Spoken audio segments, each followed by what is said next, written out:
పెద్దరెడ్డి గారు వచ్చారు, ఫౌండేషన్ చేశారు. దాదాపు 9-10 వర్కులకు చేస్తే ఒక్కటి ఆగింది.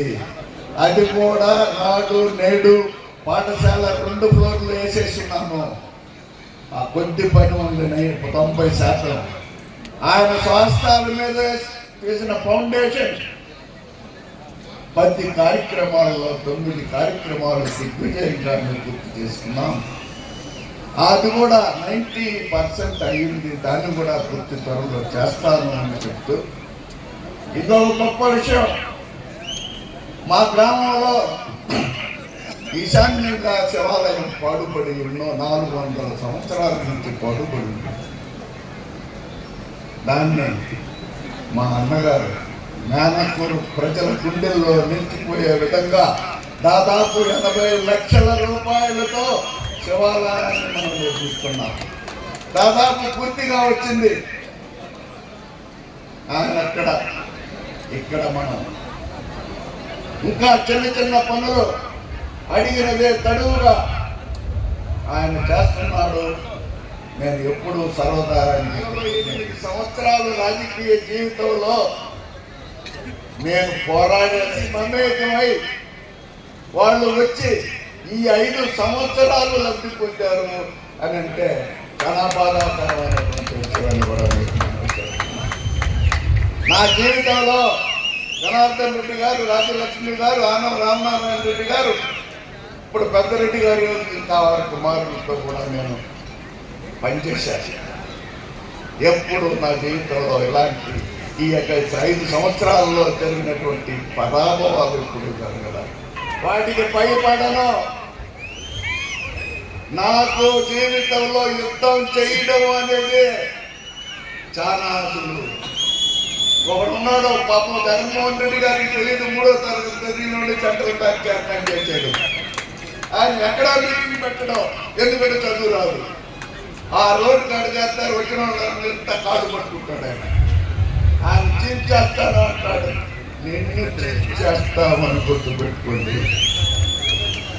మాది పార్టీ, మాది వైఎస్ఆర్ పార్టీ, మాది కాంగ్రెస్ పార్టీ. దాన్ని ఎవరు హైజాక్ చేయలేరు, ఎవరి వల్ల కాదు.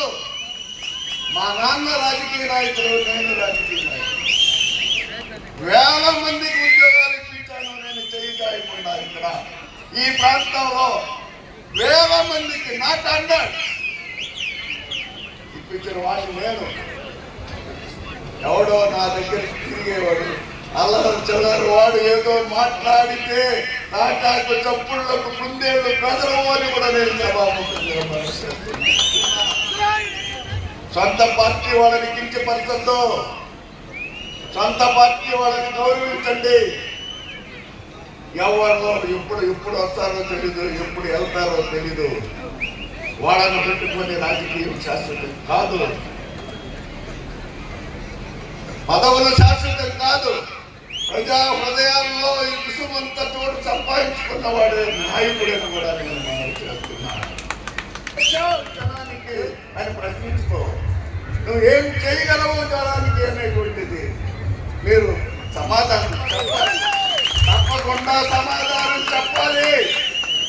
చెప్పి తీరుస్తాను, నేను వదలను.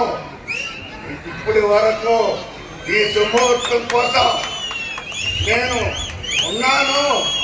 ఇక మీదట నాలుక అసందర్భ ప్రలాపనలు జరిగితే నాలిక కోసేస్తాను అని కూడా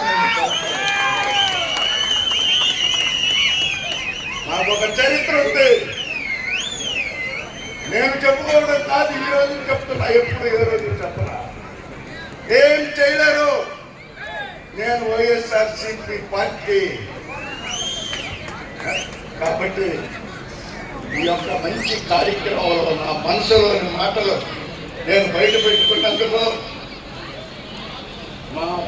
మా అన్న చేతుల మీదుగా, మా రామ్కుమార్ రెడ్డి గారి చేతుల మీదుగా, ఎమ్మెల్యే గారి డిప్యూటీ చైర్మన్ చేతుల మీద ఇంతటి